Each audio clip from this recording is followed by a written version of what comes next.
வாழ்க வளமுடன். அருட்பெயர் ஆற்றல் இரவும் பகலும் எல்லா நேரங்களிலும் எல்லா இடங்களிலும் எல்லா தொழில்களிலும் உறுதுணையாகவும் பாதுகாப்பாகவும் வழி நடத்துவதாகவும் நம் அனைவர் வாழ்விலும் அமையுமாக. அன்பர்கள் அனைவருக்கும் பாலாவின் இனிய வணக்கங்கள். நீங்களும் உங்கள் அன்பு குடும்பமும் வாழ்க வளமுடன். இன்னைக்கு நம்ம பார்க்க போகிறது, ஒரு ஆண் ஜாதகத்துக்கு திருமணம் ஆனவுடனே அவங்களுடைய மனைவியுடைய ஜாதக பிரகாரம் வாழ்க்கையில் ஒரு வசதியான இடத்துக்கு நம்ம போவோமா, பொருளாதாரம் நம்மளுக்கு மேம்படுமா, அவங்க மூலிமா நம்மளுக்கு பொருளாதார உதவிகள் ஏற்பட்டு வாழ்க்கையில் ஒரு நல்ல நிலைமைக்கு நம்ம வந்துடுமா அப்படிங்கிறது இன்றைக்கி இருக்கக்கூடிய அனைவருடைய கேள்வியாகவும் நம்மளுக்கு இருக்கும். ஒரு 2 பேர் இன்றைக்கி 2 பேரும் நம்மளுக்கு வேலைக்கு போய் வருமானத்தை ஈட்டினா தான் பொருளாதாரத்து நிலைமையில் சரி கட்ட முடியும். ஒரு ஆள் சம்பாதிச்சோ இல்லை ஒரு ஆள் வருமானத்தில் ஈடுகட்டுறது அப்படிங்கிறது கொஞ்சம் சிரமமான சூழ்நிலையாக இருக்கும். அதனால் திருமணம் ஆகாத இளைஞர்கள் நம்மள்கிட்ட கேட்கக்கூடிய ஒரு கேள்வி தான். இப்போது இந்த கேள்விக்கு உங்களுடைய கிரக நிலையில் ஜாதகங்கள் எப்படி இருந்தால் உங்களுக்கு வருமானம் கிடைக்கும் மனைவி மூலியமாக அப்படிங்கிறத பற்றி நீங்களே உங்கள் ஜாதகத்தில் பார்த்துக்கலாம். அதை பற்றி ஒரு சின்ன குறிப்பு மட்டும் உங்களுக்கு சொல்கிறேன். இப்போது ஒரு ஆணோட ஜாதகத்தில் குரு அப்படிங்கிற ஒரு சுப கிரகம் எந்த இடத்துக்கு நிற்கிதோ அந்த இடத்துக்கு 2வது ராசியில் சுக்கிரன் நின்றுதுன்னா அப்படின்னாக்கா அந்த ஜாதகருக்கு திருமணத்துக்கு பின்னாடி சொத்துகளும் பொருளாதார வசதிகளும் மேம்படும். இன்னொன்று பார்த்தீங்கன்னாக்கா, அதே மாதிரி ஒரு ஆணோட ஜாதகத்தில் குரு நின்ற ராசிக்கு 2வது ராசியை சுக்கிரன் பார்த்தாலும் கூட அந்த ஜாதகத்துக்கு திருமணத்துக்கு பிறகு பொருளாதார வசதிகள் மற்றும் சொத்துக்கள் வந்து சேரும் அப்படின்னு சொல்லுவாங்க.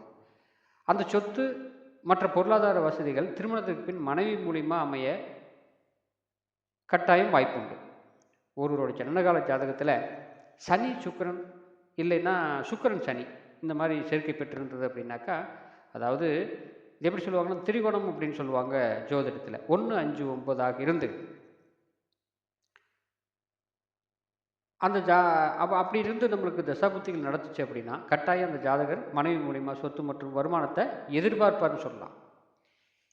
இந்த மாதிரி வரன் அமைகிற வரைக்கும் திருமணத்துக்கு இவங்க வந்து காத்திருப்பாங்க.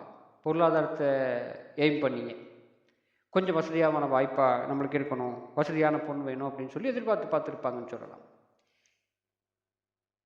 இங்கே மனைவி மூலிமா உத்தியோகம் பார்ப்பது மூலிமா பணம் வந்து அவங்களுக்கு வந்து சேரும். இல்லைன்னாக்கா மனைவியினுடைய தாய் வீட்டிலிருந்து கிடைக்கும் உதவி மூலிமா அவங்களுக்கு சீர்வரிசையாக வந்து சேரக்கூடிய வாய்ப்பு கட்டாயம் உண்டு இவங்களுக்கு.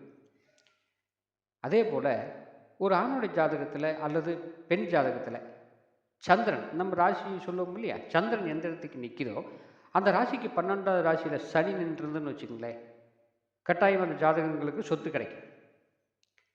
ஒரு ஆணுடைய ஜாதகத்தில் குரு நின்ற ராசிக்கு 4வது ராசியினுடைய அதிபதி,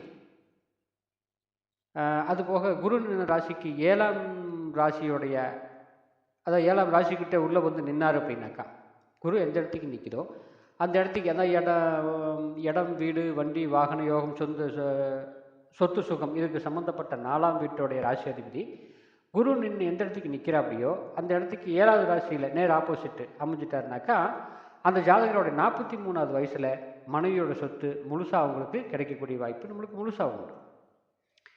இப்போது ஒரு ஆணுடைய ஜாதகத்தில் சுக்கிரனுக்கு 1, 5, 9 தடையை கொடுக்கக்கூடிய கிரகம் சொல்லுவோம் இல்லையா, கேது. ஒரு ஆணுடைய ஜாதகத்தில் சுக்கிரன் அப்படிங்கிறது மனைவியை குறிக்கக்கூடிய கிரகம். இந்த மனைவியை குறிக்கக்கூடிய கிரகத்துக்கு இடையில கேது நின்றுச்சு அப்படின்னா அந்த ஜாதகருக்கு மனைவி மூலிமா சொத்துக்கள் மற்றும் பொருளாதார உதவிகள் வர்றது கட்டாயம் தடைப்படும். ஏன்னா கேது வந்து முழுசாக தடை பண்ணக்கூடிய ஒரு கிரகம். அதே போல் ஒரு ஆணுடைய ஜாதகத்தில் சுக்கிரனுக்கு 1, 5, 9, 3, 7, 11, 2, 12 இதில் சந்திரன் இருந்தால் மனைவி மூலம் சிறப்பான பலன்களை கொஞ்சம் எதிர்பார்க்க முடியாதுன்னே சொல்லுது ஜோதிட நூல்கள். நம்ம அனுபவத்திலையும் இப்படித்தான் நம்ம பார்க்குறோம். இப்போது ஒரு ஆணுடைய ஜனனகால ஜாதகத்தில் மனைவி சம்பந்தப்பட்ட கிரகம் உச்சம், ஆட்சி, நட்பு இந்த மாதிரி வீட்டில் இருந்துன்னா சிறப்பான பலன்களை தரும்னு சொல்லலாம். நீசம் பகை வீட்டில் இருந்தால் மாறுபட்ட பலனை கட்டாயம் நம்மளுக்கு கொடுத்துரும். இந்த மாதிரி தான் நம்மளுக்கு ஜோதிடத்தில் நம்மளுக்கு அமையக்கூடிய வாய்ப்பு இருக்குது. பொதுவாகவே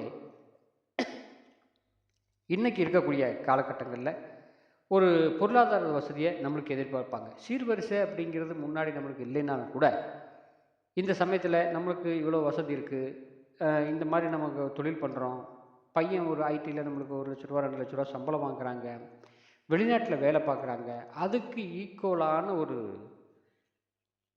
ஜாதகத்தை பேரண்ட்ஸ் வந்து எதிர்பார்ப்பாங்க. அப்போ அந்த மாதிரி ஒரு எதிர்பார்ப்பு நம்மளுக்கு இருக்கக்கூடியவங்களுக்கு நம்மளுடைய ஜாதகத்தில் இந்த மாதிரி அமைப்புகள் இருந்தது அப்படின்னா கட்டாயம் பொருளாதார வசதியோட நல்ல வேலை வாய்ப்பில் இருக்கக்கூடிய பெண் வந்து மனைவியாக நம்மளுக்கு அமைவாங்க. இன்னும் ஒன்று சொல்லணும் அப்படின்னாக்கா, ஒரு சில ஜாதகங்கள் வசதி கம்மியாக இருக்கும், ஆனால் ஜாதக பொருத்தங்கள் கிளியராக இருக்கும். இவங்களோட அந்யோன்யம், இவங்களுடைய குழந்தை பாக்கியம், குடும்பத்தில் வரக்கூடிய இவங்களுக்கு சேரக்கூடிய சொத்து பத்துகள் எல்லாமே மிதமான, அதாவது மீடியமான லெவலில் இருக்கும். இந்த மாதிரி ஜாதகத்தை இவங்க கொஞ்சம் விளக்கலாம்.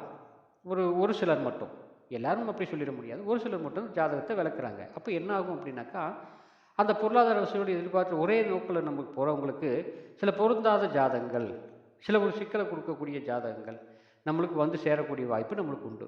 ஏன்னா ஜாதகத்துக்கு மெயினாக அதுக்கு ஒரு உரிமை கொடுக்காம பொருளாதாரத்துக்கு மெயினாக நம்மளுக்கு உரிமை கொடுத்து அதை நம்ம பார்த்தோம் அப்படின்னாக்கா, ஜாதகத்தில் ஏதாவது ஒரு வகையில் சின்ன சின்ன குறைபாடுகள் இருந்துட்டால் கூட நாளைக்கு பின்னாடி அவங்களோட லைஃபு கட்டாயம் பாதிக்கும். அப்போது முதல்ல நம்ம பார்க்க வேண்டியது ஜாதகத்துடைய பொருத்தங்கள், இவங்க 2 பேர்த்துடைய ஆயுள், இவங்களுக்கு குழந்தை பாக்கியம் காலகாலத்தில் கிடைச்சிடணும், இவங்க 2 பேர்த்துக்கூடையும் அந்யோன்யம் நல்லா இருக்கணும். சண்டை வரும், அது எல்லா குடும்பத்துலேயும் நம்மளுக்கு வர்றது தான். ஆனால் அந்த சண்டை 4 செவத்துக்குள்ளே முடிஞ்சு போயிடணும், வெளியில் போகக்கூடாது.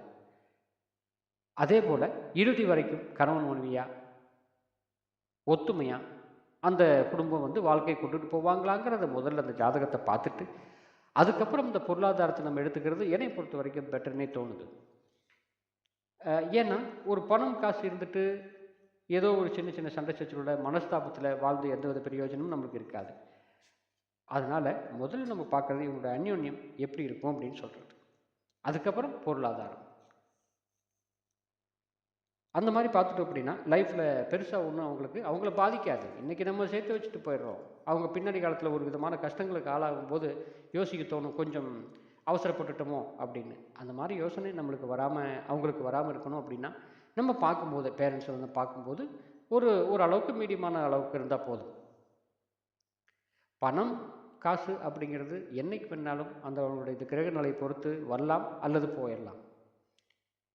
எவ்வளோ பெரிய கோடீஸ்வரன் கூட இன்றைக்கி ஜீரோவில் உட்காந்துருக்கிறத நம்ம பார்க்குறோம். பணம் காசை முக்கியமாக நம்ம மைண்டில் வச்சுக்காம, பொருளாதாரத்தை அதிகமாக நம்ம பேசாமல், குணம் அந்த ஜாதகத்துடைய பொருத்தம் எப்படி இருக்குது அப்படிங்கிறத பார்த்து திருமணம் பண்ணுறது என்னை பொறுத்த வரைக்கும் சுபமாக இருக்கும். அவங்க பின்னாடி வாழ்க்கையிலும் எந்தவித கஷ்டங்கள் இல்லாத நம்மளுக்கு வாழ்வாங்க அப்படின்னு சொல்லலாம். வாழ்க வளமுடன். மீண்டும் அடுத்த பதிவில் பாலா.